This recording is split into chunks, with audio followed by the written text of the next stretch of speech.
Carlos Eduardo Contreras Forero. Abogado de la Universidad Cooperativa de Colombia. Estudios en Derechos Humanos y Derecho Internacional Humanitario. Policía Judicial de la Fiscalía General de la Nación. Funcionario del Ministerio del Interior.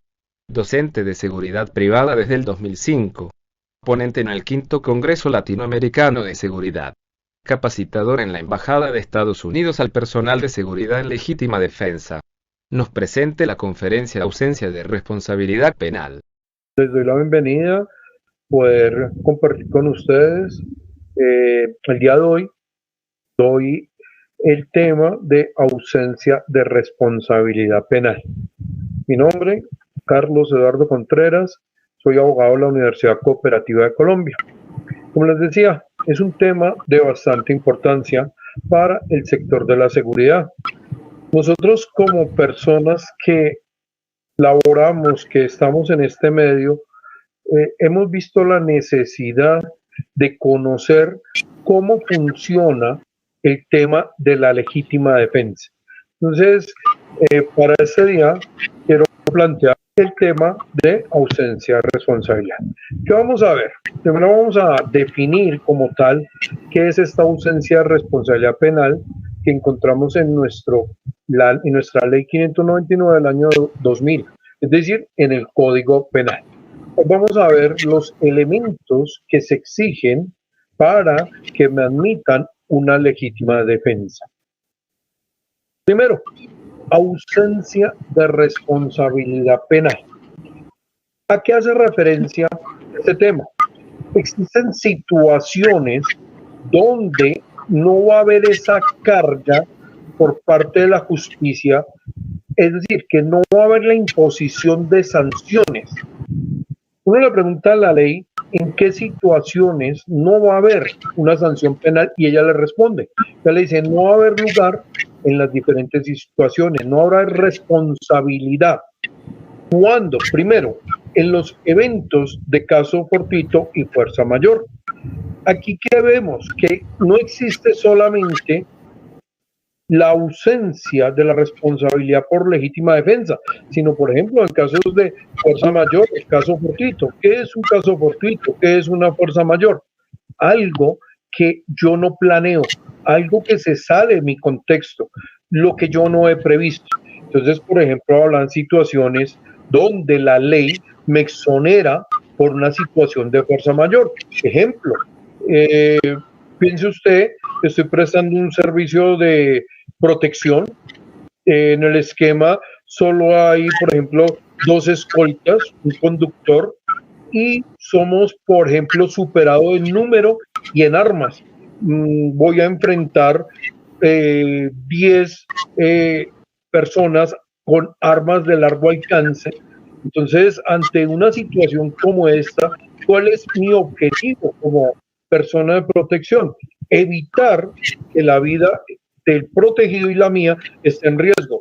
Pero ante una situación como estas, como la que planteo anteriormente, nos damos cuenta que hay una situación de fuerza mayor, me superan en armas, me superan en número. Entonces ahí es donde yo le pido a la justicia que me ausente de la responsabilidad las sanciones penales, sabiendo que mi objetivo es evitar que ese daño se cause, pero por circunstancias ajenas a mi voluntad, como es una fuerza mayor, pues no puedo evitarlo. Otro de los eventos es donde se obra en estricto de un cumplimiento de un deber legal. ¿A qué hace referencia esta ausencia de responsabilidad penal? Esta, por ejemplo, podemos ver donde actuando bajo el marco de la ley, es decir, por ejemplo, están unos agentes del CTI, ya no están en servicio, por ejemplo, pero más sin embargo, en su labor, ellos ven que se está cometiendo un atentado contra la vida de una persona. Ellos, en su deber legal de proteger a la comunidad, de investigar, ellos salen en busca de evitar que se causen daño. Entonces, ahí en esa situación podemos ver que hay otra ausencia de responsabilidad penal. Yo actué bajo el marco legal, actué en cumplimiento de un deber que me encomienda la ley y la Constitución. Y en el numeral sexto del artículo 32 de nuestra ley en comento, es decir, de nuestro Código Penal, encontramos la que hoy nos ocupa esta charla. Se obre por la necesidad de defender un derecho propio o ajeno contra injusta agresión actual o inminente, siempre que la necesidad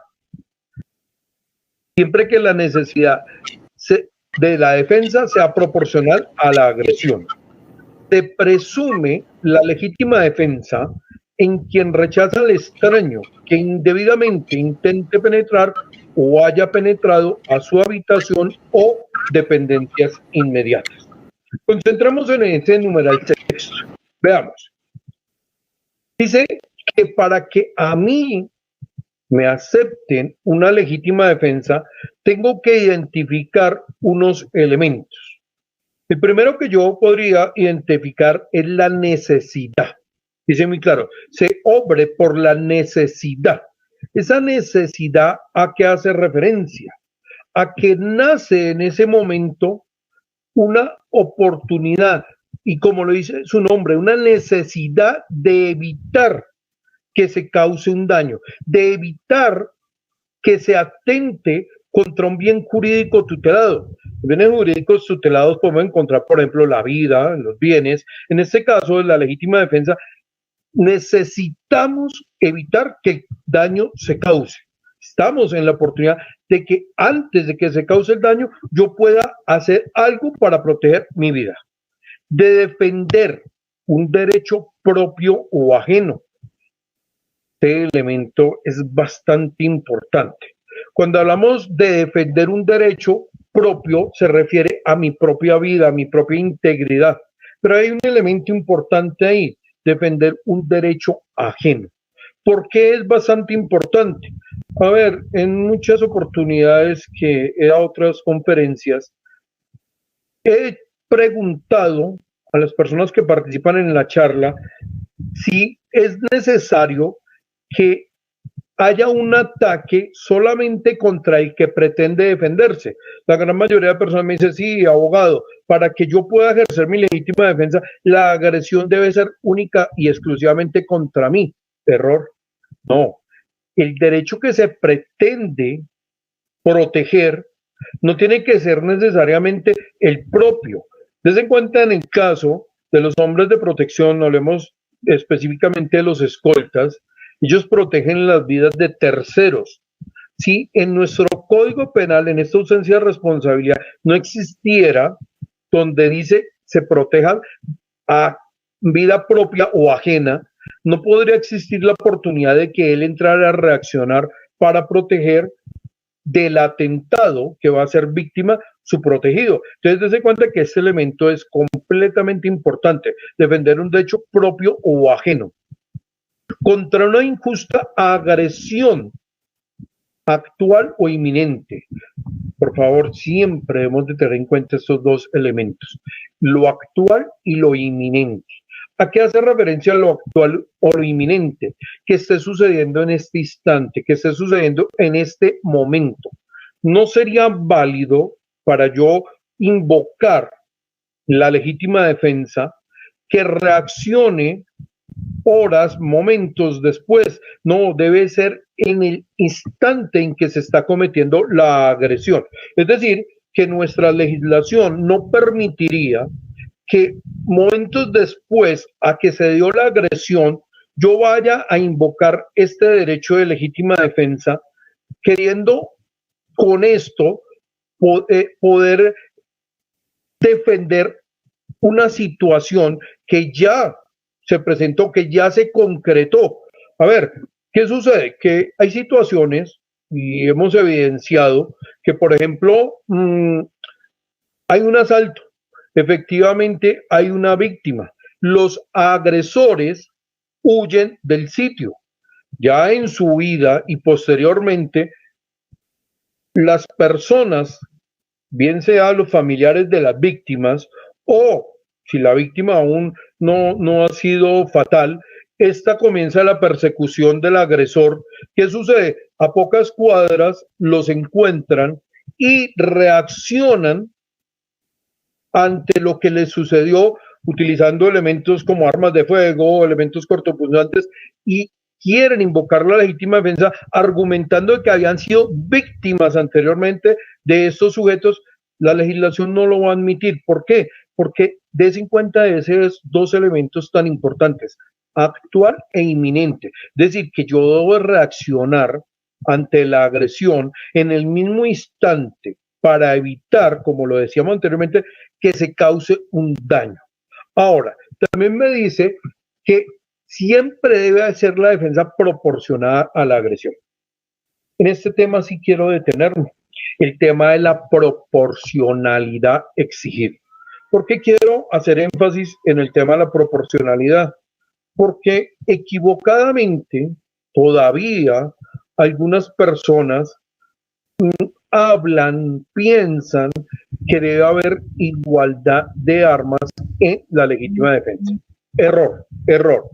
Aquí quiero que ese chip ya tengamos que cambiarlo, ya tengamos que entender que cuando nosotros invocamos esta figura jurídica, no podemos seguir pensando que debe haber igualdad de armas. Es decir, que si a mí me van a atacar, por ejemplo, con un cuchillo, yo tengo un arma de fuego, ¿yo quedaría sin poder reaccionar ante la agresión? No, deben de primar unos elementos, como lo decía anteriormente, la necesidad, la proporcionalidad es importante en este caso. ¿Por qué? Porque es que imagínense que vengan a atacarme con un cuchillo. Yo trato de evitar que el daño se cause. ¿Cómo lo trato de evitar si estoy con un arma de fuego? Normalmente yo trato siempre de disuadir. Alto, suelte ese cuchillo, voy a disparar. Pese a todas mis formas de disuasión, el agresor intenta y sigue con su propósito firme de causar daño, se me abalanza y yo no tengo otra opción, no tengo otra forma de evitar que se cause el daño. Yo tengo ahí el primer elemento que mencioné al comienzo de la charla, la necesidad de evitar que se vulnere un bien jurídico, en este caso, mi vida. Entonces, desde cuenta que no es cierto que va a haber igualdad de armas, lo que debe haber es una proporcionalidad entre la agresión que se va a hacer contra la persona y la defensa que yo voy a ejercer hacia lo mismo. Entonces, ¿qué sucede? Que yo lo que tengo que medir en algún momento es cómo yo voy a evitar que el daño se cause. Siempre hemos sabido que el arma de fuego va a ser el último elemento y va a ser el que voy a tener que usar si no encuentro otra forma de evitar que se cause la agresión. Entonces, por eso me hablas de una proporcionalidad entre la agresión. La agresión, si es contra la vida, la defensa debe ser proporcional. Ahora, supongamos que me van a hurtar mi celular.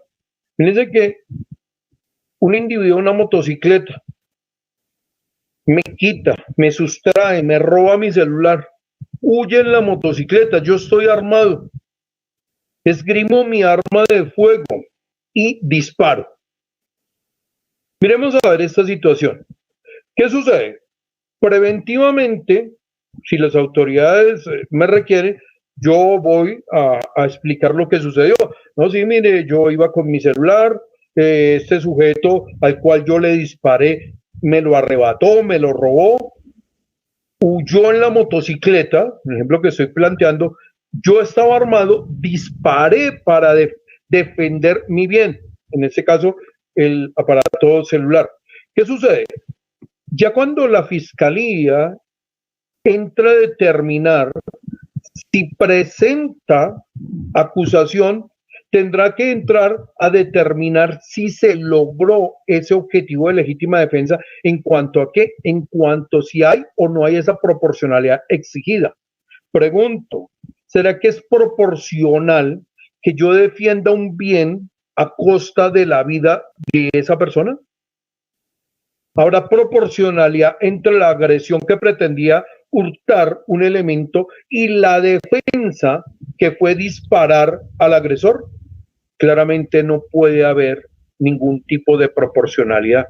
Diferente sería si este agresor, con el ánimo de apropiarse del teléfono móvil, del celular, esgrime un arma de fuego, me apunta, y si yo en ese momento, sin poner en riesgo mi vida, tengo la oportunidad de defenderme, de sacar de la misma manera un arma y disparar, mire ya cómo cambió el contexto.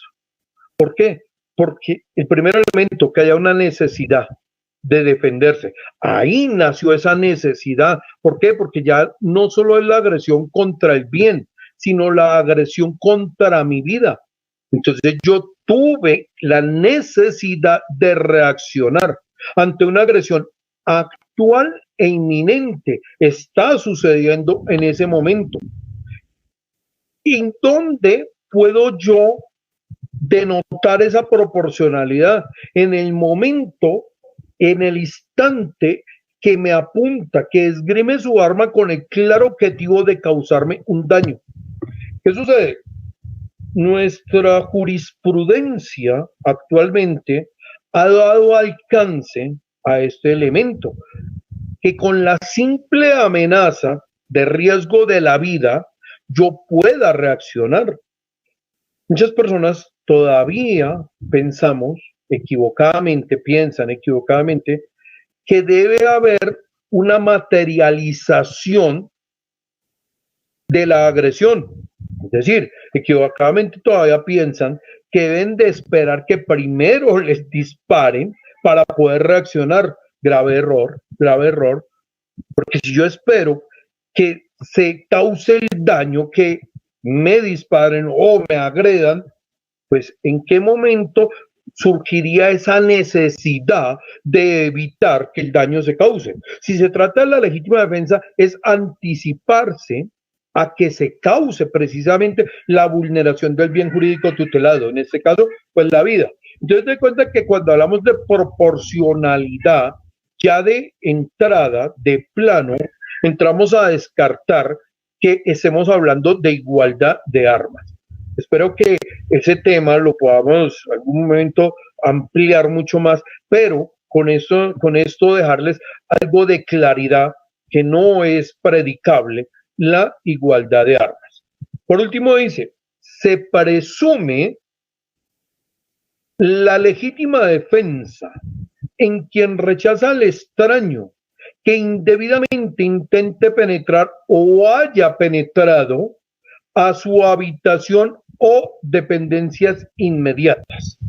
Analicemos este segundo párrafo. En el derecho romano era permitido custodiar mi propiedad privada a costa de la vida del intruso. Es decir, que si una persona decidía ingresar sin autorización a mi propiedad privada, yo podía reaccionar para protegerla, pues cegándole la vida a este intruso. Incluso, aún hay falsas expectativas, hay equivocación en esta apreciación. ¿A qué me refiero? Todavía algunas personas que prestan servicios, por ejemplo, en el ramo de la vigilancia fija, piensan que el lugar donde ellos están prestando su servicio, por ser propiedad privada, a este no podrá ingresar absolutamente nadie, incluso que ellos podrán accionar su arma de fuego sin que pueda tener en cuenta los elementos que exige la legítima defensa. A ver, tengo un caso puntual. No, un vigilante de los servicios de seguridad privada en nuestro país, acá en Colombia, ve cómo un intruso ingresa por una de las bardas que está en el garaje de la propiedad que él protege. Efectivamente, el vigilante permite que este intruso ingrese, lo deja. ¿Qué quería el vigilante? Que se concretara el daño. Entonces lo permitió, que le dejó o no puso ningún tipo de resistencia para que este individuo ingresara por una de las bardas. Ingresa a los parqueaderos, efectivamente comienza a apropiarse de algunos bienes de los vehículos que estaban en el sitio que tenía que custodiar este vigilante. No hablemos de radios, de algunos elementos que estaban dentro del vehículo, dentro de los vehículos que él tenía que proteger. El vigilante está atento a toda esta situación. Ya cuando el delincuente tiene su botín y pretende abandonar las instalaciones, el vigilante ahí sí hace su alerta y le dispara. Ya cuando está de salida con el botín. ¿Qué argumentaba este vigilante? Pues yo estoy custodiando este lugar, es mi obligación evitar que se sustraigan elementos a los cuales yo me comprometí a proteger. ¿Qué sucede? En ese momento, ¿qué es lo primero que nosotros tenemos que tener en cuenta? ¿Cuál es el objetivo del vigilante? Prevenir, evitar que ese daño se cause. Entonces él argumentaba, no, mire, para que la justicia se diera cuenta que él sí venía a cometer un delito, yo lo dejé que se apropiara los bienes y cuando ya iba de salida, le disparé. La pregunta que surge de inmediato es, primero, había una necesidad en ese momento de evitar que el daño se causara. Por supuesto que él tenía que mirar que ese hurto no se cometiera. Ahí estaba esa necesidad de evitarlo. Segundo, fue actual inminente, sí, estaba ocurriendo en ese momento, pero aquí viene la palabra clave. ¿Había proporcionalidad entre la agresión y la defensa? La agresión en ese momento era contra unos bienes. La defensa que ejerció el vigilante fue contra la vida de este delincuente. Entonces, ¿ahí qué sucede? Se cayó esa legítima defensa. No me admiten la legítima defensa. ¿Por qué?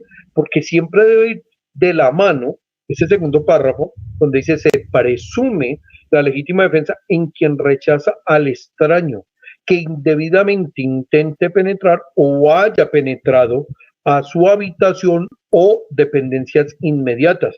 Claro, yo tengo que evitar que eso suceda, pero debo tener en cuenta los anteriores elementos, la necesidad, la proporcionalidad, lo actual o el inminente. Entonces, se cuenta que ahí no hay ninguna proporcionalidad.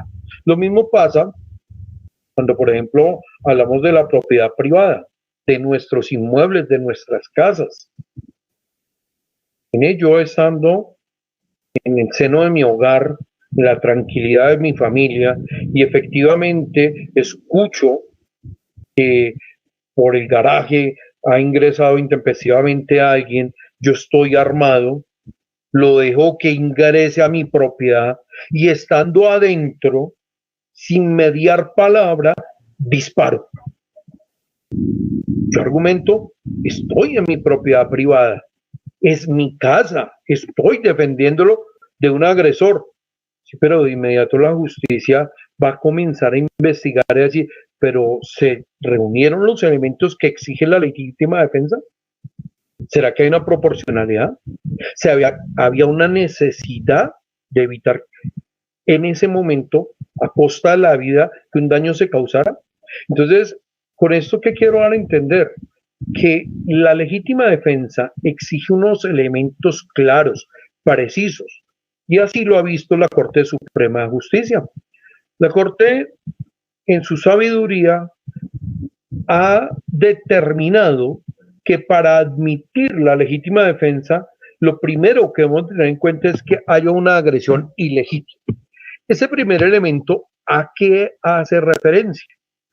Que cuando se está cometiendo una agresión esté por fuera del marco de la ley, que la agresión nazca para causar un daño, para atentar, para agredir contra un bien jurídico tutelado.